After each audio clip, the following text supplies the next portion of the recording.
কলুষিত করলা। আমার নবী বলছে বেগানা নারী দেখা যাবে না। আমি দেখে ফেললাম, কিন্তু মনের অজান্তে দেখছো। আজকে নারী পুরুষ একত্রিত হইয়া ডোল পিটাও, ও ফতুয়া কই ফাইলা জানতে চায়। কিন্তু আল্লাহ নবীর সাহাবী শুধু এক নজরে দেখার কারণে সঙ্গে সঙ্গে বয়া পড়ছে জমিনের মধ্যে, বয়া চিন্তা করে না এই গুনাহ যদি আল্লাহ মাফ না করে, আমার আল্লাহ যদি ধরে কিয়ামতের ময়দানে কি জবাব দিব, ওই খবরে আমি কি জবাব দিব। আল্লাহ নবীর সাহাবী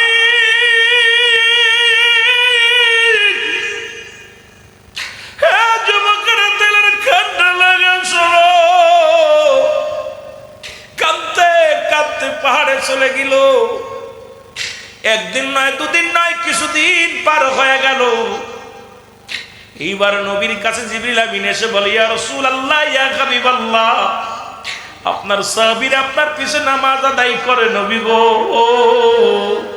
কিন্তু আপনার সালাবার খবর নিছেননি, আপনার সালাবার খবর নেন গো নবী। নবীজি বলেন, সালাম ফিরে বলে, আমার সাহাবীরা রে, তোমরা আমার সালাবার খবর জানোনি, আমার সালাবা রাদিয়াল্লাহু তাআলার খবর জানোনি। আল্লাহর নবী বলেন, যুবকরা এত বড় পাপ কি করছো বলো।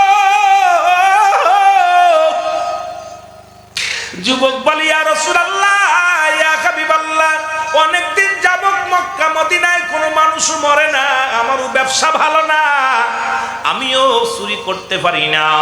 অনেকদিন যাবত মক্কা মদিনায় কোনো মানুষের ইন্তেকাল হয় না, কবরেও নেয় না, কাপনের কাপড় চুরি করতে পারি না। অনেকদিন পরে এই জমিনের মধ্যে সুন্দরী এক নারী মারা গেল, ইয়া রাসূলুল্লাহ, ইয়া হাবিবাল্লাহ, ওই ব্যক্তির, ও নবী, ওই মহিলা একটা সতী সাথে সুন্দর নারী মারা গেল, বড় লোকের দুলালি। ও যখন মারা গেল, ওর কাপড় জানাজায় আমি নিজেই শরীক হয়েছিলাম। জানাজার নামাজ শেষ হলো, সব মানুষ যখন বাড়ি চলে গেল, আমিও অপেক্ষা আছি কখন রাত নামবে।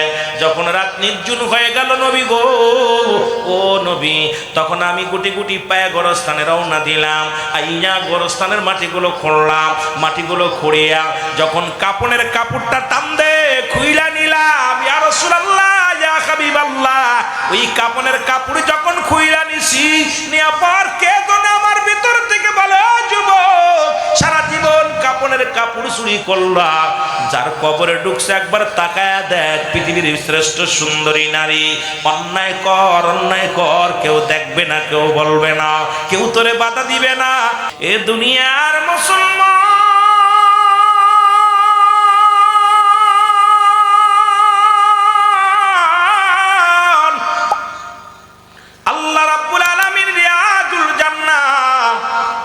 বেহেশতের বাগানে বসার মতো, আসার মতো সুযোগ দান করল। এ সময় কত মানুষ জেলখানায়, কত মানুষ হাসপাতালে, কত মানুষ মৃত্যু শয্যায় সজ্জিত। ও দুনিয়ার মুসলমান শোনে নাও, কত মানুষ ঘুমাইতেছে রে, কত মানুষ বাজারে শুধু শুধু ঘোরাফেরা করতেছে। আল্লাহর প্রিয় পাগলেরা, নবী প্রিয় পাগলেরা এই জান্নাতের বাগানে বয়া পড়ছে। সেই রব্বি কারীমের দরবারে উচ্চ কণ্ঠে আওয়াজ দিছিল, বলেন আলহামদুলিল্লাহ। এরে বান্দা যখন জান্নাতের বাগানের দিকে রওনা হয়ে যায়, প্রতিটা কদমে কদমে, ও যুবক, প্রতিটা কদমে কদমে আল্লাহ রাব্বুল আলামিন বান্দার জীবনের সগীরা গুনাহগুলো মাফ করে দেয়। জোরে বলেন মারহাবা। একটু আস্তে বলা যাবে না, জোরে বলা যাবে? সগীরা গুনাহ মাফ। যখন বাড়ি থেকে নিয়ত করেছেন আজকে তাফসীরুল কোরআন মাহফিলে যাব, ওই ময়দানে যে বসবো, নিয়ত করে যখন রওনা দিয়েছেন রে বান্দা, প্রতিটা কদমে কদমে আমার আল্লাহ আপনার আমার জীবনের সগীরা গুনাহগুলো মাফ করে দিছে। ও মুসলমান, গভীর মনোযোগ, আমরা শুধু সগীরা গুনাহ করি নাই, পদে পদে করছি কবিরা গুনাহ। নামাজ ছেড়ে দিয়া কবিরা গুনাহ। সুন্দর মসজিদখানা দেখলাম, এই মসজিদের মধ্যে যাইয়া নিজেই আমি ইশারা সালাত আদায় করলাম। আমার যুবক বন্ধুরা গভীর মনোযোগ, যখন বান্দা শুধু সগীরা গুনাহগুলো মাফ করলেন, কবিরা গুনাহগুলো মাফ করার দরকার। নামাজ ছেড়ে দেয়া কবিরা গুনাহ, মিথ্যা বলা কবিরা গুনাহ, বেগানা নারীর সঙ্গে দেখা দেয়া কবিরা গুনাহ, বেগানা পুরুষের সঙ্গে দেখা দেয়া কবিরা গুনাহ। এখন আমার ওয়াজ শুনলে বাংলাদেশে অধিকাংশ মসজিদের ইমামের চাকরি চলে যাবে, অধিকাংশ আলেমরা কষ্ট পায়। যারা বেগানা নারী নিয়ে সমাজ বাঁচাইতে চায়, যারা বেগানা নারী নিয়ে মুসলমান মিটিং সিটিং করতে চায়, যারা বেগানা নারী নিয়ে অফিস আদালত করে, এদের কলিজার মধ্যে যা লাগবে, ও মুসলমান হারামকে হালাল বলার এখতিয়ার কারুর নাই। কারণ মাদারুন নবুওয়াতের প্রথম খণ্ডের মধ্যে বয়ান করে, শরীয়তের দৃষ্টিতে কোনো ব্যক্তি যদি হালালকে হারাম বলে সঙ্গে সঙ্গে কাফের হয়ে যাবে। সুতরাং পৃথিবীর কোনো মুক্তি, পৃথিবীর কোনো যুবক, পৃথিবীর কোনো আলেম হারামকে হালাল বলার এখতিয়ার কারুর নাই। মুসলমান শুনে নেন, শুনে নেন, হালালকে হারাম বলার এখতিয়ার জানি নাই। হারামকে হালাল বলা যাবে না, হালালকে হারাম বলা যাবে না। এই গুনাহগুলো মাফের দরকার আছে কিনা? আর একটু জোরে জোরে চিল্লায় বলেন আছে কিনা? আসেনি? এখন যদি মারা যায়, সগীরা গুনাহ আসার কারণে মাফ হলো, এখন কবিরা গুনাহগুলো মাফের দরকার আছে না? কথা বলেন আছে? আল্লামা কুতুবী রাহমাতুল্লাহ বয়ান করে, দুনিয়ার মানুষ শোনো,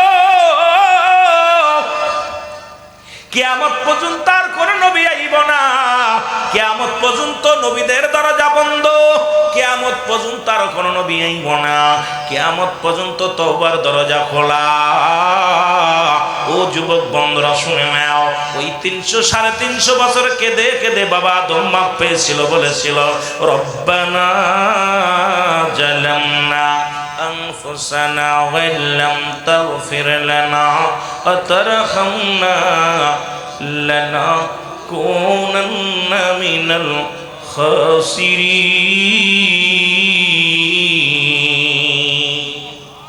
যিনি আল্লাহর প্রিয় বান্দা ছিলেন, নবী ছিলেন, উনিও তওবা করলেন। মুসলমান শোনো, খাস তওবা করে আল্লাহকে ডাকতে বলে, আল্লাহ আমি জালিমদের অন্তর্ভুক্ত হয়ে গেছি, আমারে তুমি ক্ষমা করে দাও, আমারে তুমি মাফ করে দাও। ও যুবক, যিনি হলো আমার আপনার আদি পিতা বাবা আদম নবী ক্ষমা চায়, আর আমি কত বড় বেঈমান, কত বড় ধোঁকাবাজ, জিনা করলাম, ব্যভিচার করলাম, নামাজ সারলাম, রোজা সারলাম, দুনিয়ার মধ্যে অন্যায় পথে পা বাড়াইলাম, বেগানা নারী নিয়ে আড্ডা মারলাম, পহিলা বৈশাখ পালন করলাম, আর মুসলমান আইয়া বড় বড় ফতুয়া দিলাম, কিন্তু আজ পর্যন্ত তওবা করলাম না। এই তওবা না করিয়া যদি মারা যায়, বেঈমান হয়ে যদি মারা যায়, আমার জন্য আল্লাহ রাখছে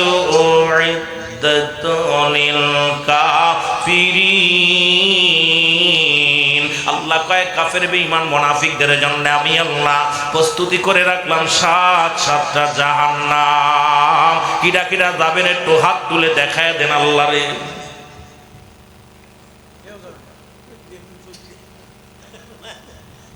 মানুষগুলোর বুদ্ধি আছে, যাইতো না। ওই তো একটা হলো জুমলায় আলেম ওলামা আছে, একটা জুমলায় খবরি, একটা জুমলায় হিংসা।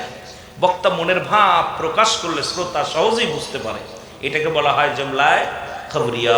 জুমলায় হিংসা, বক্তা মনের ভাব প্রকাশ করলে শ্রোতা কিচ্ছু বুঝতে পারে না, এটাকে বলা হয় জুমলায় হিংসাইয়া। তা আমিও চিন্তা করতেছি, যদিও মাগুরা জেলায় বাড়ি, আমি আপনাদের সিরাজগঞ্জের ভাষায় কথা বলার জন্য চেষ্টা করতেছি, যে বুঝতে এক দেশের গালি এক দেশের বলি, আপনাদের লগে যেটুকু মিশেছি মোটামুটি ভাষা তো বুঝেছি, এই ভাষায় কথা বলার চেষ্টা করব, বাকিটা আল্লাহ পাক ভালো জানে। আল্লাহু আকবার বলো, আর একটু জোরে। মদিনা যাইতে পারলাম না, মদিনা দেখতে পারলাম না, বলো মদিনা যাইতে পার, মদিনা দেখতে পারলাম না, বলো মদিনা যাইতে পারলাম না, মদিনা আমি অসহায়, এত দূরে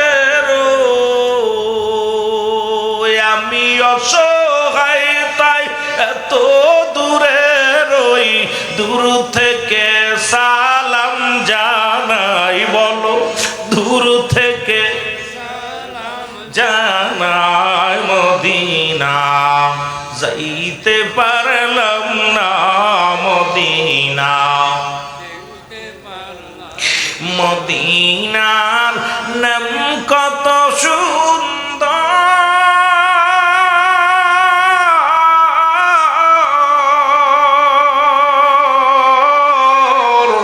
মদিনা কে অন্তর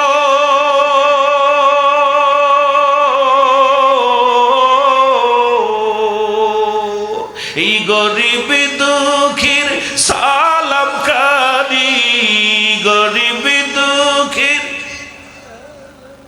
ওরে পৌঁছাই দিও মদিনায়, বলো পৌঁছাই দিও মদিনায়, মদিনা যাইতে পারলাম না, মদিনা একটু মহব্বতে ছিলে বলেন মদিনা যাইতে পারলাম না, মদিনা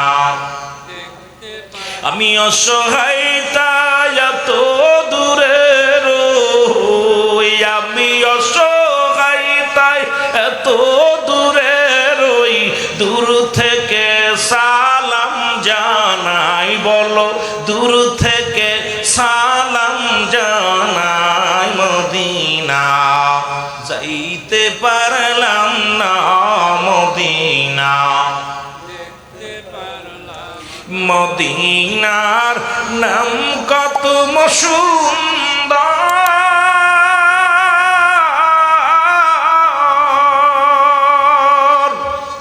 মদিনা কেড়েছে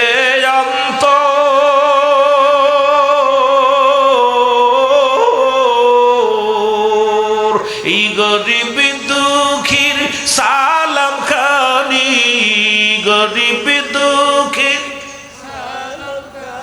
পৌঁছাই দিও মদিনায়, বলো পৌঁছাই দিও মদিনায়, মদিনা যাইতে পারলাম না, মদিনা এ দুনিয়ার মুসলমান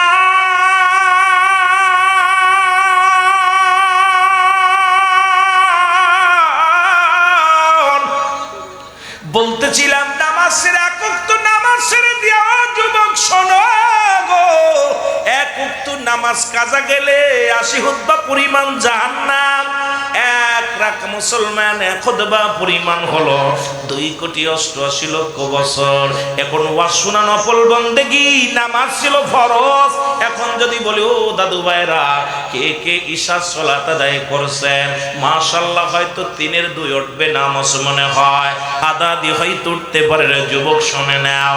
কিন্তু নামাজ সালাতের প্রতি গুরুত্ব নাই। আজকে সমাজ বাঁচবে কেমনে, জাতি বাঁচবে কেমনে? নামাজ সমস্ত খারাপ কাজ থেকে বাঁচায়। মুসলমান এবং কাফেরদের মধ্যে হলো পার্থক্য হলো নামাজ। ও যুবক, সেই নামাজ ছেড়ে দেয়া কবিরা গুনাহ, মিথ্যা বলা কবিরা গুনাহ। এখন যদি বলি বাদান কয়জন মিথ্যা কথা বলেন না?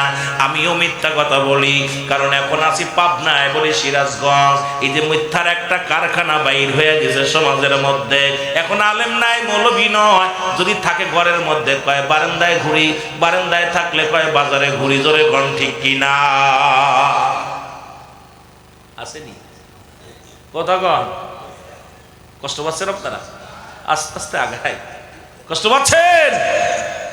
এখন মিথ্যা বলা কবিরা গুনাহ। যদি বলতেছিলাম আল্লামা কুতুবী রাহমাতুল্লাহ বায়ান করে, যুবক যদি আসমান থেকে জমিন পর্যন্ত খালি জায়গা গুনাহ করে ভরপুর করো গো, ওই বান্দা যখন কবরের ভয়ে, জাহান্নামের ভয়ে, বান্দা যখন খাস তওবা করে আল্লাহ বলে ডাক দেয়, ডাকতে বলে আমার আল্লাহ, জীবনের শেষ আল্লাহর মুনাজাত, আল্লাহ জীবনের শেষ মাহফিল। বান্দা যখন চোখের পানিগুলো ছেড়ে আল্লাহ বলে ডাক দেয়, আমার আল্লাহ রব্বুল আলামিন বান্দার জীবনের সব গুনাহ মাফ করে দেয়। জোরে বলেন মারহাবা। আর একটু জোরে জোরে চিল্লায় বলেন মারহাবা। তেমনি মুসলমান গভীর মনোযোগ, আল্লাহর নবীর এক সাহাবী, খুব খেয়াল করবেন যুবক বাবার, আজকে যে পহেলা বৈশাখ যে কথা বলে শুরু করেছিলাম, হাজার হাজার জিনা, হাজার হাজার ব্যভিচার, নিজের বউ সাজাইয়া রাস্তায় বাইর করলা, নিজের মেয়ের কাপড় পরাইয়া রাস্তায় বাইর করলা, নিজের বোনগুলো বাইরে গেল যুবক। আজকে পহেলা বৈশাখে কত গুনাহ করলা। নবীর এক প্রিয় সাহাবী ছিল মুসলমান হযরতে সালাবা রাদিয়াল্লাহু তাআলা, এই জগৎ বিখ্যাত একজন আল্লাহর পাকের রাসূলের সাহাবী। এই সালাবা একদিন রাসূলের সামনে দিয়া যাইতেছিল, রাসূল বললেন বেগানা নারী দেখা হারাম। পর্দার বিধান যখন নবীজি ওয়াজ করলেন, খুব খেয়াল করবেন, নবীজির পর্দার ওয়াজ শুনিয়া, পর্দাও ফরজ নামাজও ফরজ, এই পর্দাও ফরজ নামাজও ফরজ, আজকে যারা মহিলারা ওয়াজ শোনো, একটু মুসলমান লজ্জাপতির পাতা বাইটা খায়ও আর মুখস্থ কইরো, আলোচনা একটু খেয়াল করো। আমার মা, তোমাদের কত দাম, তোমরা নবীদের মা, তোমরা আলেমদের মা, তোমরা ইমাম সাহেবের মা, কারি সাহেবের মা, হাফেজ সাহেবের মা, আল্লাহ তোমাদের কত দাম দিছে দুনিয়ার মধ্যে। এই দুনিয়ার মধ্যে যদি দোয়েল পাখি যদি জানতো সে বাংলাদেশের জাতীয় পাখি, জীবনেও ময়লার উপরে পড়তো না। আর আমার মা বোনেরা যদি জানতো তাদের দাম, জীবনে ঘর ছেড়ে রাস্তায় বাইর হতো না। জোরে বলেন ঠিক কিনা? বাংলাদেশের দোয়েল পাখি যদি জানতো যে আমি বাংলাদেশের দোয়েল পাখি জাতীয় পাখি, ও আইয়া টেবিলের পর বয়ে দই বাদ দে, ঠিকই নেই।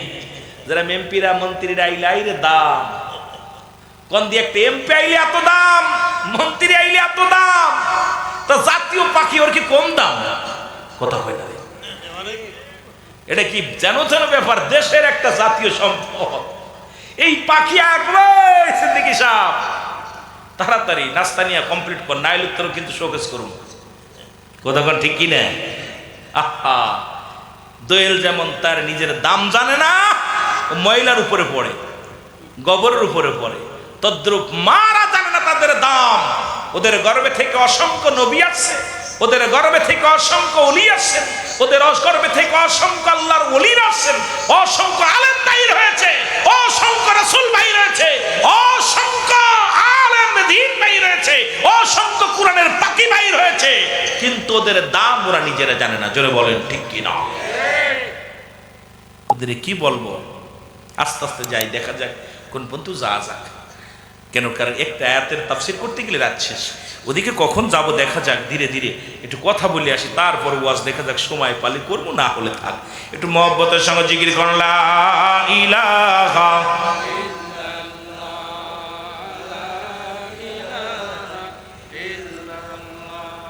আরো জোরে, লা ইলাহা লা ইলাহা। তুমি কাউকে বানাইলা নবীউল্লাহ, তুমি কাউকে বানাইলা খলিলুল্লাহ, অগণর মুহাম্মদ সাল্লাল্লাহ, লা ইলাহা ইল্লাল্লাহ, বলো লা ইলাহা। এই পর্যন্ত সীমাবদ্ধ থাকলে হবে না। এই কালেমাটা ছিল আদম আলাইহিস সালাম, আদম বলেছে লা ইলাহা ইল্লাল্লাহ, আদম শফিউল্লাহ, লা ইলাহা ইল্লাল্লাহ ইব্রাহিম খলিলুল্লাহ, লা ইলাহা ইল্লাল্লাহ ঈসা রূহুল্লাহ, লা ইলাহা ইল্লাল্লাহ ইব্রাহিম খলিলুল্লাহ। এখন আমার নবী উম্মত বলে দাবি করতে হলে শেষেরটুকু বলা লাগবে মুহাম্মাদুর রাসূলুল্লাহ। জোরে জোরে চিল্লায়া বলা যাবে না মারহাবা। কথা কি ক্লিয়ার? এটা খেলে আমার নবীর কালেমা না। আদম থেকে শুরু করে আদম বলছে আমি আদম শফিউল্লাহ, আমি ইব্রাহিম খলিলুল্লাহ, মূসা খলিমুল্লাহ, ঈসা রূহুল্লাহ, সব নবী তার পরিচয় তুলে ধরছে। আমার নবীর পরিচয় তুলে ধরেছে আল্লাহ ছাড়া কোনো মাবুদ নাই, আল্লাহ ছাড়া কোনো ইলাহ নাই, তাকে পাওয়া এবং তাকে চিনার জন্য মাধ্যম আমি নবী, আর আমি আল্লাহর পয়গম্বর বা আমি একজন নবী মুহাম্মদুর রাসূলুল্লাহ সাল্লাল্লাহু। এই যুবক যে কথা বলতেছিলাম শুনে নেন। এইবার আজকে যারা পহেলা বৈশাখের পক্ষে ছিল গো, নববর্ষের পয়লা বৈশাখের যারা মুসলিম রাষ্ট্র, যেখানে 82% মুসলমান, এই দেশে আরবি মাস নয় বাংলা মাস গণনা করি, তাদের সঙ্গে তালি দিয়ে আমরা দাড়িওয়ালারাও চলি, আমরা টুপিওয়ালারাও চলি। নববর্ষ খারাপ বলবো না, যদিও পালন করো বাংলা মাসের প্রথম পালন করো, কোরআন তেলাওয়াত করো, সকালবেলা উইটে একটু আল্লাহর কাছে ফজরের নামাজ পড়ে দোয়া করো। আইরে কপাল পোড়া ফজরের নামাজ নাই, যখন সকাল হইছে ঢংসং সাজিয়া, কত ভুতুম সাজিয়া, ভূত সাজিয়া, প্রতিমা সাজিয়া রাস্তায় বাইর হইলা। এর কোন ফতুয়ায় পাইলা, কোন কোরআনে পাইলা, কোন হাদিসে পাইলা দেখার দরকার। আজকে তাদের সঙ্গে আমরা যারা মৌলবীরা তাল মালাইল বা তাল মিলাই, আমি কিরা সুবিধাবাদী লোক। আল্লাহ কমিনান নাস, মানুষের মধ্যে মায়া করলো, তারা বলবে আমার নেতার ঈমান আনছে, বিল্লাহি আল্লাহর প্রতি অবিলম্বিন আখিরাতের প্রতি বিশ্বাস স্থাপন করছে। ওমা হুম বিমুমিনিন।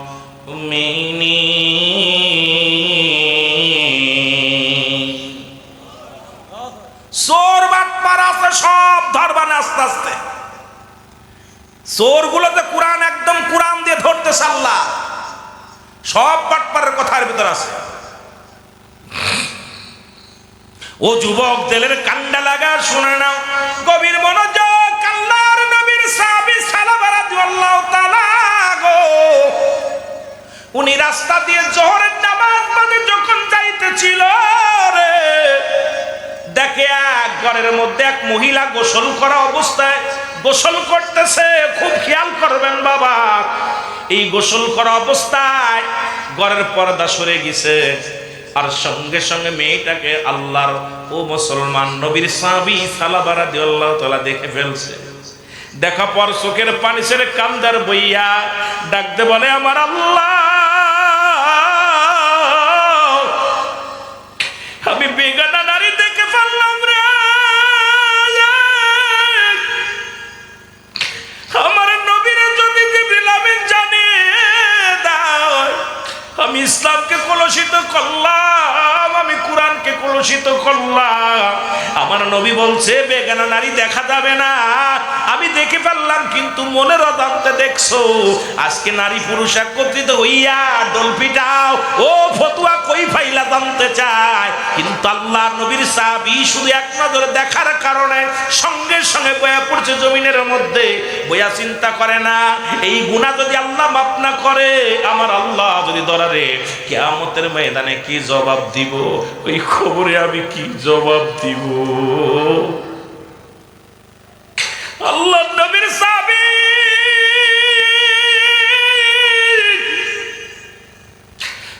যুবকের দিলের কান্না লাগা শোনো, কাঁদতে কাঁদতে পাহাড়ে চলে গেল। একদিন নয়, দুদিন নয়, কিছুদিন পার হয়ে গেল। এইবার নবীর কাছে জিবরিল আমিন এসে বলে, ইয়া রাসূলুল্লাহ, ইয়া হাবিবাল্লাহ, আপনার সাহাবীরা আপনার পিছে নামাজ আদায় করে নবী গো, কিন্তু আপনার সালাবার খবর নিছেননি, আপনার সালাবার খবর নেন গো নবী। নবীজি বলেন, সালাম ফিরে বলে, আমার সাহাবীরা রে, তোমরা আমার সালাবার খবর জানোনি, আমার সালাবা রাদিয়াল্লাহু তাআলার খবর জানোনি। সাহাবীরা বলে, হুজুর আমরা তো আজ কটা দিন দেখি না। নবীজি বললেন, তাড়াতাড়ি খবর নাও।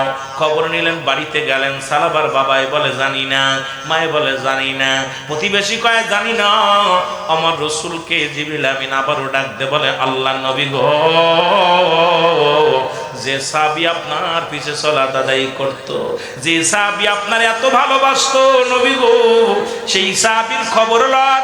আল্লাহ নবী ডাকতে বলে, কোথায় রে আমার আবু বকর, কোথায় রে আমার উমর, কোথায় রে আমার উসমান, কোথায় আমার আলিয়া, আমার সালাবারে খুঁজে নিয়ে আয়। সালাবারে খোঁজ নেয়, সালাবারে খোঁজ নেয়। এইবার পূর্ব পশ্চিম সালাবারে খোঁজা শুরু করলো, কোথাও পায় না। খুঁজতে খুঁজতে পাহাড়ের মধ্যে গেলেন। পাহাড়ে যাইয়া ডাকতে বলো, রাখালেরা রে, তোমরা কি নবীর সাহাবী সালাবারে দেখছো? রাখালেরা বলে, আমরা তো সালাবারে চিনি না, তবে একজন যুবক, টাংরাই যুবক, একজন টাংরাই যুবক আজ কটা দিন হলো সারাদিন পরে ওই পাহাড়ের তলায় বসে বসে কান্দে, কান্দতে কান্দতে চোখের পানি পড়ে খায়। হয়ে গেছে। ওই যুবকটা হাঁটতে পারে না, ওই পাহাড়ে উঠে ঢেলে ঢুলে ঢুলে ঢুলে পড়ে যায়। আমরা বকরির দুধ দোহান করিয়া সালাবারে দিয়ে ওই ব্যক্তিকে দিয়েছিলাম, কিন্তু এই ব্যক্তির কান্দন, চোখের পানি এত আজারে পড়েছে, ওই চোখের পানি আর দুধের পেয়ালা এক হয়ে গেছে। শুধু কান্দার, আল্লাহ আমারে কি মাফ করবানি, আমারে কি তুমি মাফ করবানি? হায়রে যুবক, কবর হবে আবাদান আবাদান, ওই কবর হবে আবার আপনার চির ঠিকানা।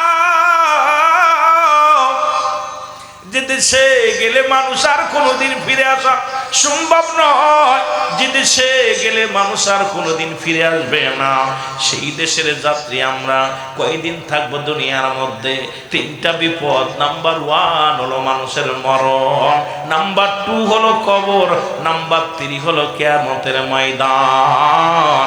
আজকে দুনিয়ার সম্পদ পাইয়া, সুন্দরী নারী পাইয়া, বাড়ি পাইয়া, গাড়ি পাইয়া, গায়ের জম পাইয়া, এমপি হইয়া, মন্ত্রী হইয়া সেই রব্বে কারিম রে ভইলা গেলা। এই রকম তো ফিরাউন ছিল, নমরুদ ছিল, কারুন ছিল। আল্লাহ তাদেরকে জিরো থেকে হিরো বানাইলো। আজকে জিরো থেকে হিরো বানাইলো। ফিরাউন, নমরুদ, কারুন যারা খোদাই দাবি করেছিল, আল্লাহ তাদেরকেও শেষ করে দিছে। সুতরাং আমি আপনি যে কোনো মুহূর্তে মারা যেতে পারি, মরে যেতেই হবে, এর মধ্যে কোনো সন্দেহ নাই। সুতরাং ওই কবর হবে চিরস্থায়ী একটা জায়গা। ওই কবরের সামিয়ানা বানানোর দরকার আছে কিনা?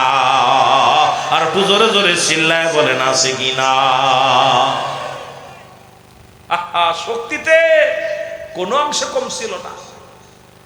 ফিরাউন, নমরুদ, কারুন এরা কি জাইতের নেতা ছিল? আমার মতো নেতা, আপনার মতো নেতা? তারা আল্লাহ তাদেরকে শেষ করে দিছে। আল্লাহর নবীর সাহাবী হযরত সালাবা কান্দে। আল্লাহর নবীর সাহাবী হযরত আবু বকর সিদ্দিক রাদিয়াল্লাহু তাআলা ডাকতে বলে, রাখালেরা গো, তোমরা সালাবার সন্ধান দিতে পারো কি না? বলে, আমরা সালাবার চিনি না, নবীর সাহাবী চিনি না, তবে একজন যুবক মানুষ অজানা নয়নে কান্দে, চোখের পানি ফেলায় ফেলায় কান্দে। এই কান্দনগত সাহাবীরে দেখলাম।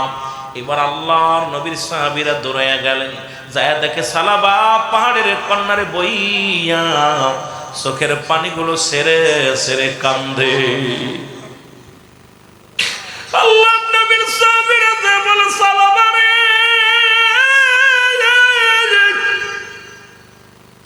ও সালাবা, তুমি এখানে বসে কান্দো, তুমি কান্দো, অথচ নবী তোমারে খোঁজে, সাহাবীরা আমরা খোঁজাখুঁজি করি, কোথায় তুমি ছিলা? আল্লাহ নবীর পাগল সাহাবী সালাবা রাদিয়াল্লাহু তাআলা ডাক দিয়ে বলো, ভাই আবু বকর রে, আগে বলো আমার পাপের কথা কি দুনিয়ার মানুষ জেনে গেছে? আমার পাপের কথা কি আমার মদিনার নবী জেনে গেছে? আমার পাপের কথা কি জিবরিল আমিন আইয়া নবীরে জানায়া দিছে?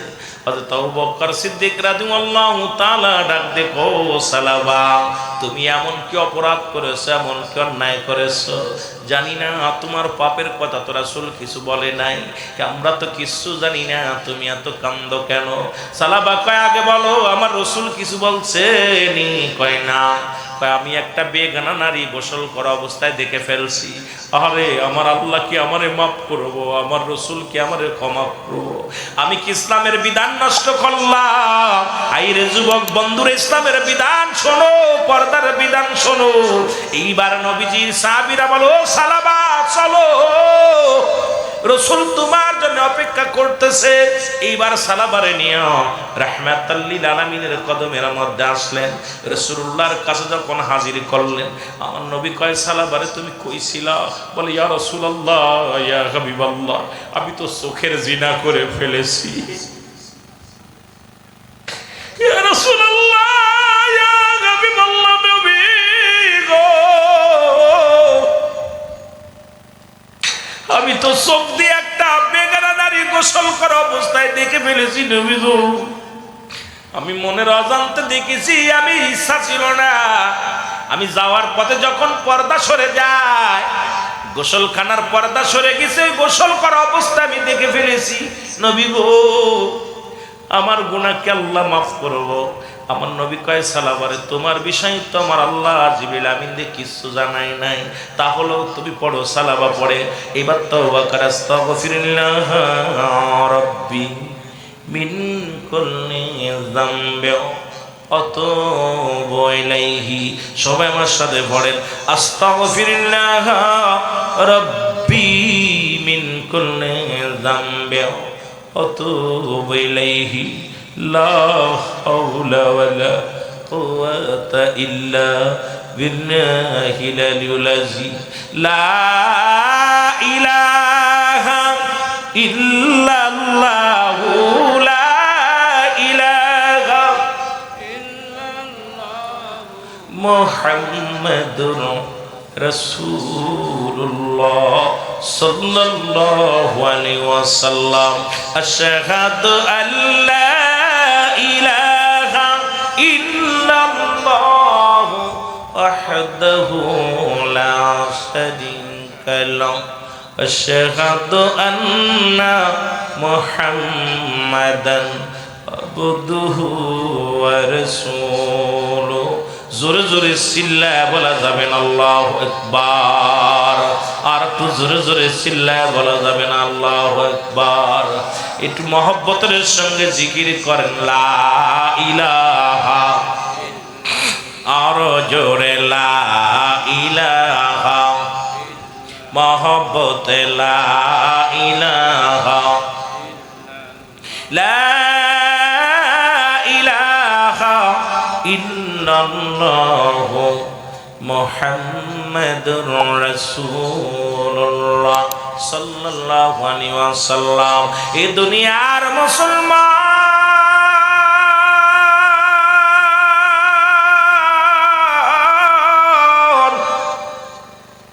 নবীজি যখন তওবা করে দিছে রে, এমন সময় সালাবা বলে ইয়া রাসূলুল্লাহ, ইয়া হাবিবাল্লাহ, নবী গো, আমার পিছনে রগের পাশে কেন পিপিলিকার মতো ঘোরাঘুরি করে নবী গো। আমার নবী বলে সালাবারে, আজরাইল হাজির হয়ে গেছে,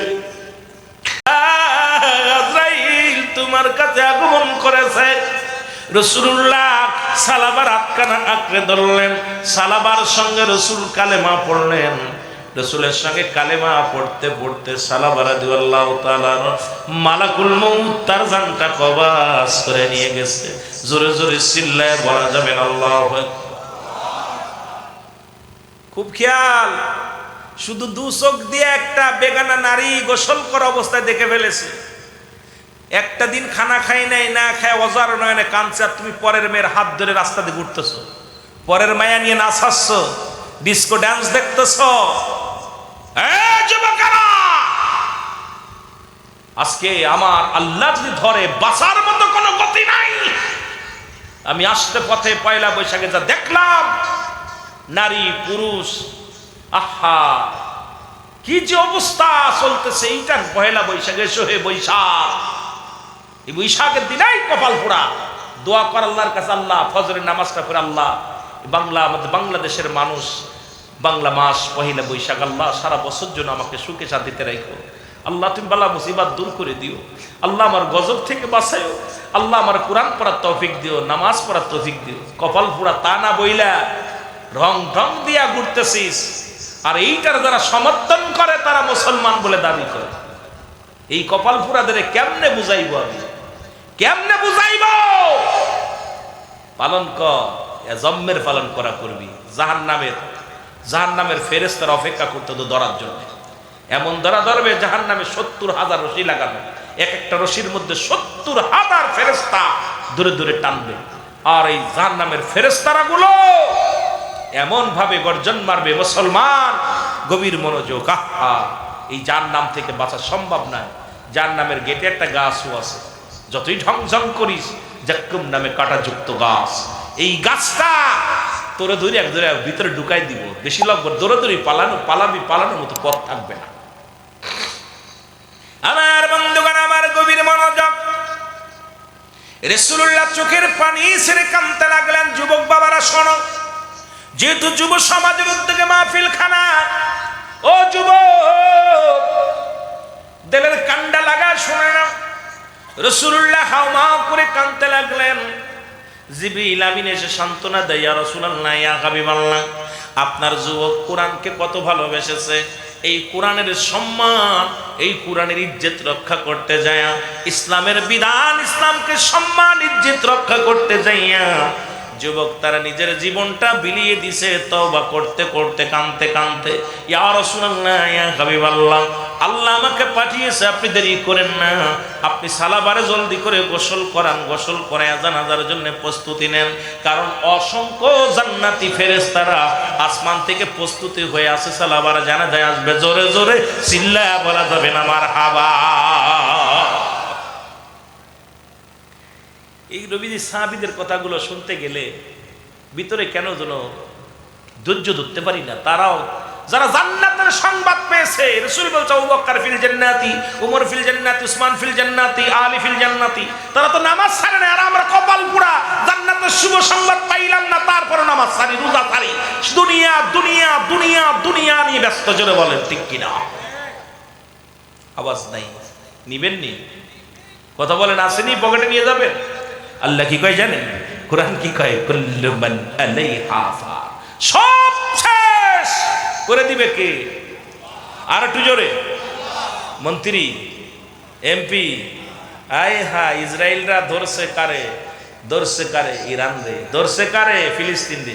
আইরে দোয়া করতেছে, আর আল্লাহ যখন ধরবো,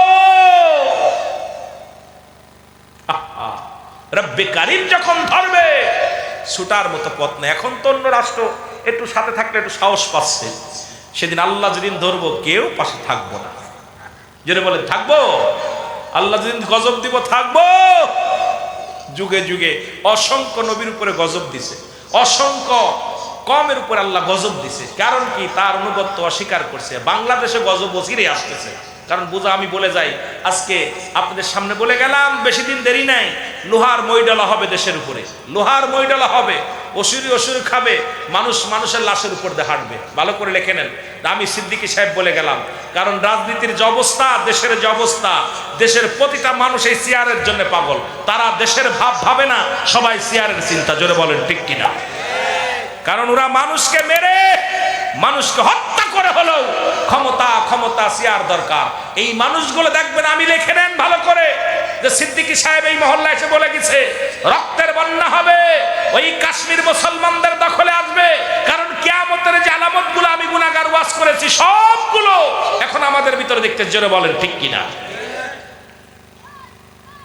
অবস্থা খুব শোচনীয়। কি বলেন? সব শেষ কিনা? আরো জোরে বলেন, শেষ কিনা?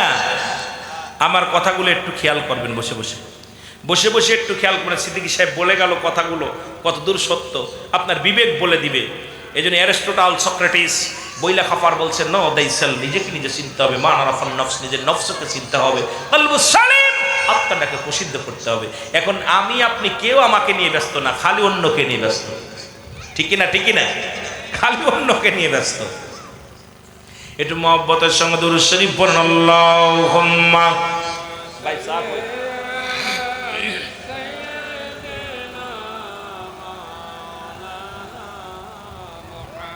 আমার যুবক বাবারা অনেক আছেন, আলোচনা মহব্বতে। ওয়ালা আলী সাইয়্যিদিনা মাওলানা, এ দুনিয়ার মুসলমান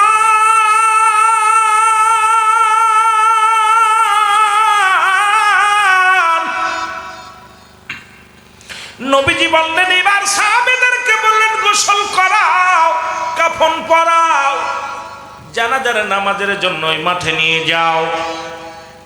রাসূলুল্লাহ জানাজা পড়বে, কত ভাগ্য রে, কত ভালো কপালের মুসলমান, শুনে নাও। রাসূলে পাক সাল্লাল্লাহু আলাইহি ওয়াসাল্লাম জানাজার নামাজ পড়াইব। হযরতে আলী, হযরত উসমান গনি, হযরত আবু বকর সিদ্দিক, হযরত উমর ফারুক রাদিয়াল্লাহু তাআলা, চারজন সাহাবী খাটটা ধরলেন, আরো কয়েকজন সাহাবী পাশে ধরলেন। এবার হযরতে সালাবা রাদিয়াল্লাহু তাআলা দেহ মুবারক খাটে করিয়া যখন নিয়ে যায় রে, ওই দুলার মধ্যে নিয়ে যখন জানাজার জন্য নিয়ে যায়, রাসূল রওনা দিলেন, সাহাবীরাও রওনা দিলেন। রাসূলুল্লাহ অনেক পিছে পড়ে গেলেন। এবার হযরত উমর ফারুক ডাক দিয়ে বলে, ইয়া রাসূলুল্লাহ, ইয়া হাবিবাল্লাহ, আমরা তো লাশ নিয়ে অনেক আগেই চলে আসলাম, আপনি কেন আসেন না? নবীজি দাঁড়ায় আছে, মুসলমান পা আগায় আগায় না, আগায় আগায় না। আল্লাহর নবী ডাক দিয়ে বলে, উমর রে, আমি কেমনে আইব রে? আমার রব্বুল আলামিন আমার সালাবার উপরে খুশি হইয়া, আমার সালাবার উপরে রাজি হইয়া একজন নয়, দুজন নয়, ৭০,০০০ ফেরেশতা জমিনের মধ্যে পাঠা দিছি সালাবার জানাজাই। জোরে জোরে চিল্লায় বলা যাবে না মারহাবা। রাসূল বলতেছে, সাহাবী রে, আমি কেমনে আইব? অসংখ্য ফেরেশতারা জমিনের মধ্যে নামছে আমার সালাবার জানাজার নামাজ আদায় করার জন্য। আজকে মুসলমান কথাগুলো বললে কষ্ট হয়। ও যুবক, ওই জাহিলা জামানায় শুনেছি, আজকে যুবক সমাজ পারে জাতিকে পরিবর্তন করতে।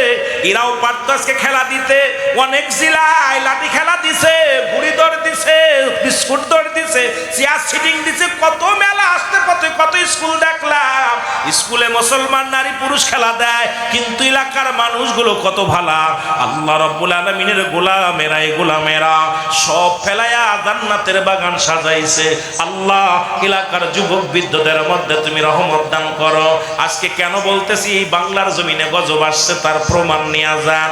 তৎকালীন জামানায় এক যুবক নবীর কাছে যায় বলে, ইয়া রাসূলুল্লাহ, ইয়া হাবিবাল্লাহ, আল্লাহর নবী গো, আমাকে আপনি তওবা করায়া দেন, আমি গুনাহগার, আমি পাপী, আমারে কি আল্লাহ মাফ করব? আল্লাহর নবী কয়, যুবক রে, তুমি তওবা করো, তওবা করো। যুবক বলে, ইয়া রাসূলুল্লাহ, ইয়া হাবিবাল্লাহ, আমি এমন গুনাহ করেছি আমার আল্লাহ তো আমার গুনাহ মাফ করবে না। যুবক বলা পর নবীজি বলে, ও যুবক, তুমি তওবা করো, তওবা করে আল্লাহরে ডাকো। যুবক বলে, ইয়া রাসূলুল্লাহ, ইয়া হাবিবাল্লাহ, নবী গো, আমার মন বলে আমার পাপ, আমার গুনাহ আল্লাহ মাফ করব না। আল্লাহর নবী ডাকতে বলে, যুবক,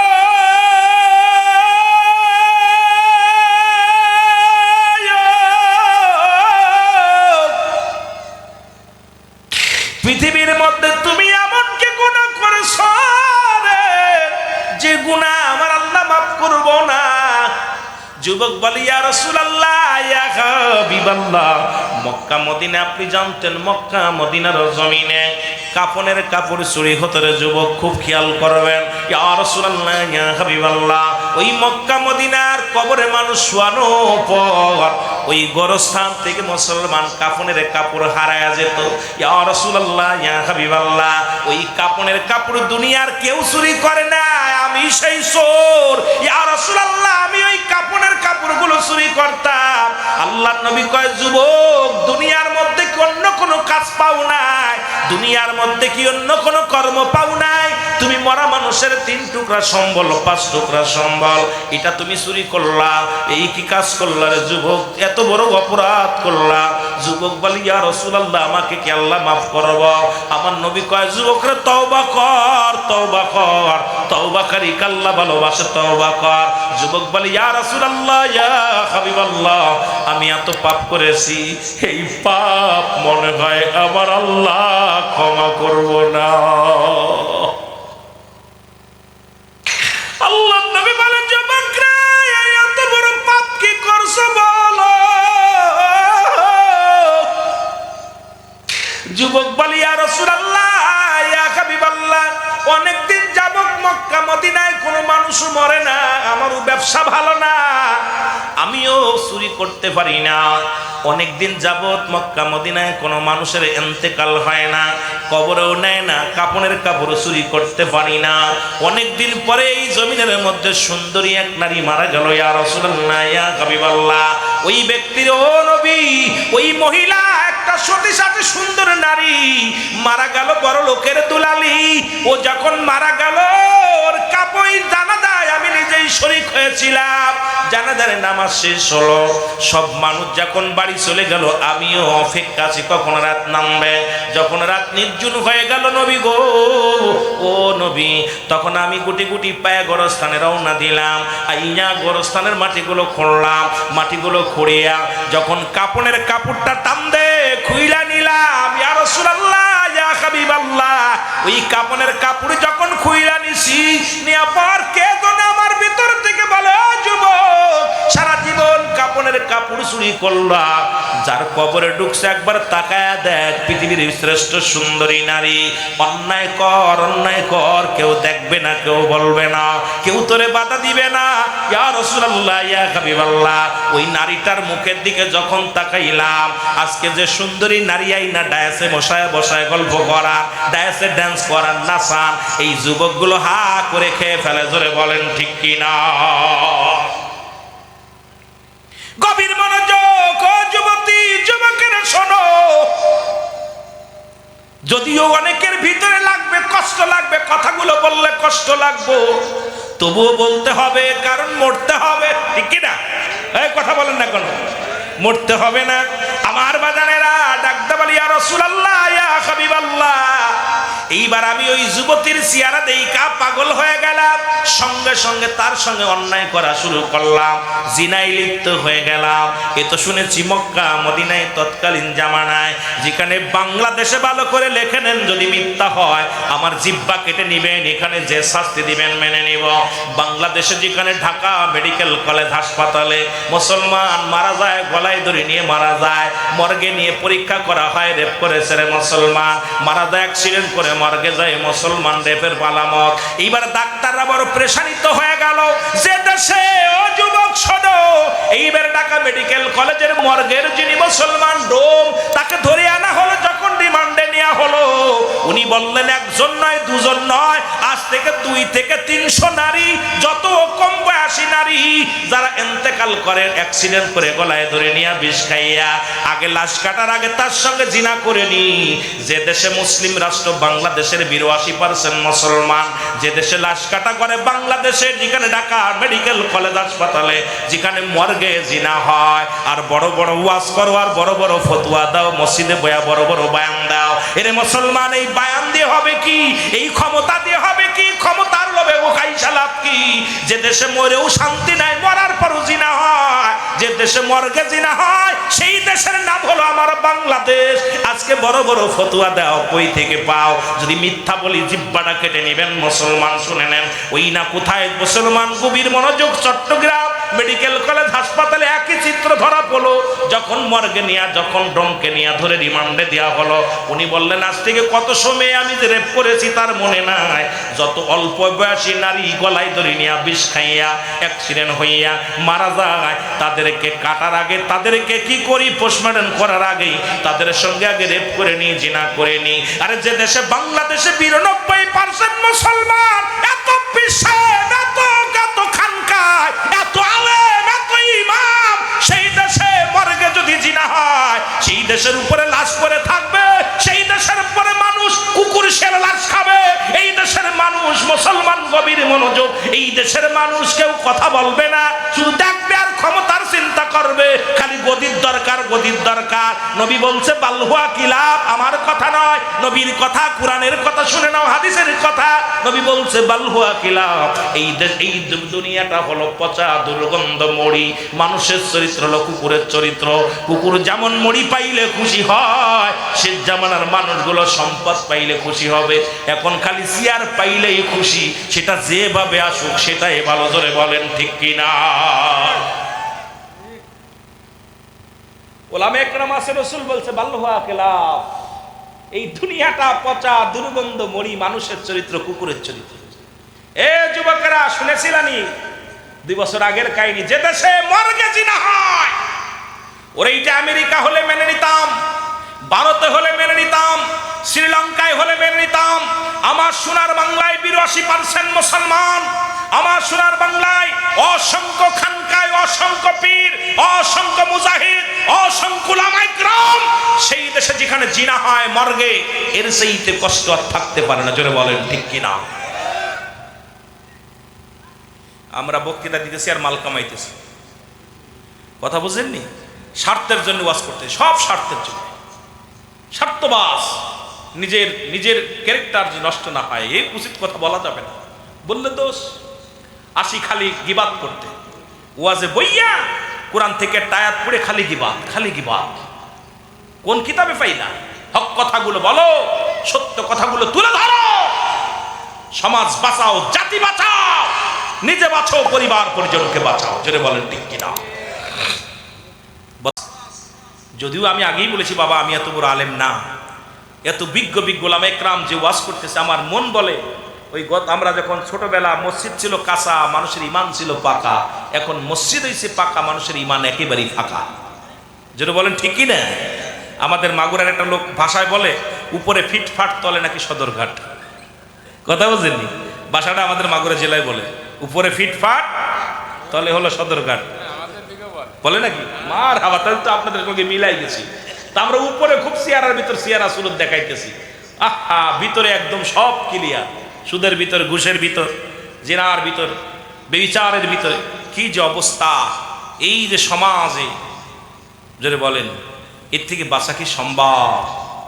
এই রে মানুষ শুধু বেহুশ দুনিয়ার পিছে, কি জবাব দিবি রে তুই আল্লাহর কাছে? বলেন কি জবাব দিবি রে তুই?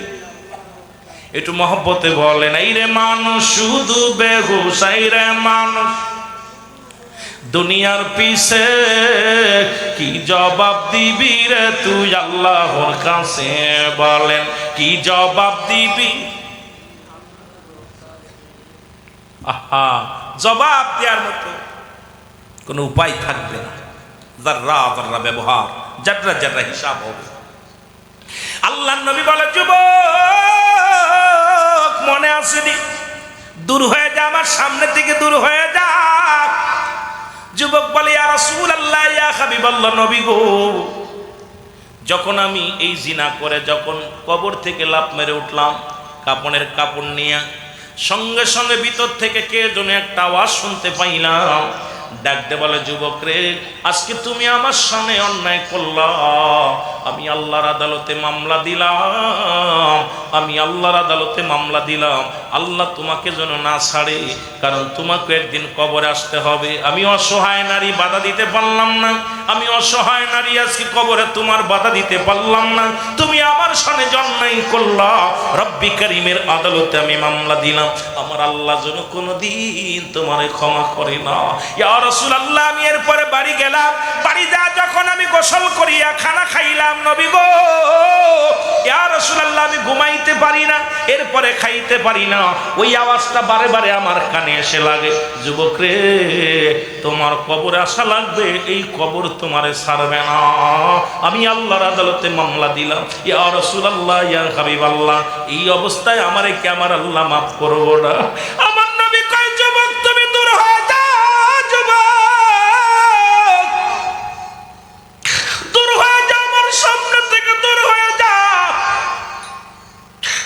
নবীজি দূর করে দিলেন, কাঁদতে কাঁদতে রে যুবক 40টা দিন, একদিন নয়, দুদিন নয়, 40টা দিন নজর নয়নে কান্দে, গাছের লতা পাতা খায় আর কান্দার বলে, রব্বি কারীম,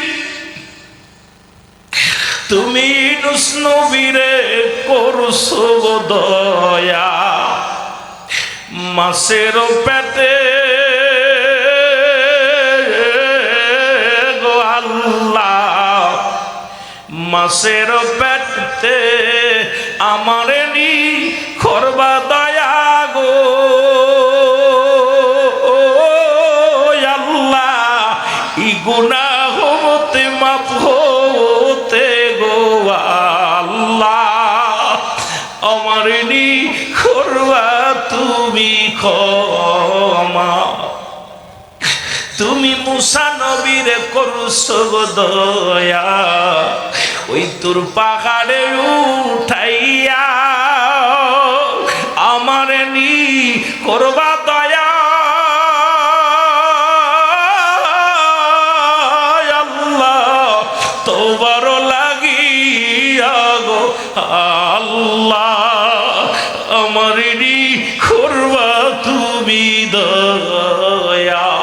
তুমি ইব্রাহিম নবীকে করছো গো দয়া, নমরুদের আগুনে গো আল্লাহ, আমারি করবা দয়া। এই গুনাহ হইতে গো আল্লাহ, ও আমার আল্লাহ, জোরে জোরে চিল্লা বলা যাবে না মারহাবা। আল্লাহ গো, তুমি ইউনূস আলাইহিস সালামকে মাফ করেছো, ইব্রাহিমকে মাফ করেছো, মূসাকে মাফ করেছো, পরীক্ষা করেছো, সব পরীক্ষায় তুমি তারে পাস করাইছো, এখন আমারে কি পাস করাইবা? যুবক একদিন নাই, দুদিন নাই, 40টা দিন খানা খাই না রে, 40টা দিন অনাহারে পড়ে আছে রে, চোখের পানি পড়তে পড়তে ঘা হয়ে গেছে, চোখের পানিগুলো পড়ে মুখের গোস্তগুলো খসে খসে জমিনের মধ্যে পড়ছে। এমন সময় ইলহাম এসে গেছে, যুবকরা আর কান্দিস না, তোর চোখের পানি জমিনের মধ্যে অনেক পড়েছে, তুই একটা পাপের কারণে ভুলের নফসের খায়াছে পড়ে এমন একটা পাপ করে ফেলেছিস, আর 40টা দিন অনাহারে জমিনের মধ্যে ঘোরাঘুরি করিস, যা তওবা কর, তোর তওবা আল্লাহ কবুল করেছে, যা যা মদিনার নবীর কাছে যাও, কারণ মদিনার নবী তোরে দয়া করবে, তোরে তওবা করায়া দিবে। মদিনার নবীর কাছে দৌড়ে আসছে রে আইয়া, বলে ইয়া রাসূলুল্লাহ, ইয়া হাবিবাল্লাহ, নবী গো। আল্লাহর নবী বলে, যুবক রে তুমি আবার আইছো। যুবক বলে, ইয়া রাসূলুল্লাহ, ইয়া হাবিবাল্লাহ, আপনার কদম থেকে যদি বিতাড়িত করে দেন নবী গো, আমি কোথায় যাব? আমার তো যাওয়ার জায়গা নাই, আমার তো বলার জায়গা নাই নবী গো। ও নবী, আমারে আপনি মাফ করে দেন। আমার নবী কয়, যুবক রে তওবা কর, তওবা কর, তওবাকারী আল্লাহ ভালোবাসে। বাবারে আমার যুবকের মুখের দিকে তাকায় দেখে রাসূলুল্লাহ যুবকের মুখের গোস্তগুলো খুশি খুশি পড়ে গেছে, যুবকের হাড্ডিগুলো ও মুসলমান শুকায় গেছে, গায়ের গোস্তগুলো শুকায় কঙ্কাল হয়ে গেছে। জিবরিল আমিন বলে, নবী গো আর কিছুক্ষণ বাঁচবে, হয়তো ঘন্টা খানেক জমিনের মধ্যে হায়াত আছে, আপনি তওবা না করায় দেন জাহান্নামের লাঠি হয়ে যাবে। নবী গো, যে ব্যক্তি এত বড় একটা অন্যায় করে অনুশোচনা হইয়া কাঁদছে, তাকে আল্লাহ মাফ করে দিছে, আপনি তওবা করায়া দেন। আমার রাসূলুল্লাহ তওবা করায়া দিছে, তওবা করানোর কিছুক্ষণ পরেই দুনিয়ার মায়া ছেড়ে চলে গেছে। আজকে আমরা কত অন্যায় করলাম, কত জিনা করলাম, ব্যভিচার করলাম, একদিনও কান্দি না, একদিন অনুশোচনা করি না। আরে ভাই, এই অবস্থায় যদি মারা যায়, জাহান্নাম ছাড়া কোনো গতি নাই, জাহান্নাম ছাড়া কোনো গতি নাই। জোরে জোরে চিল্লায় বলা যাবে না, ঠিক কি না?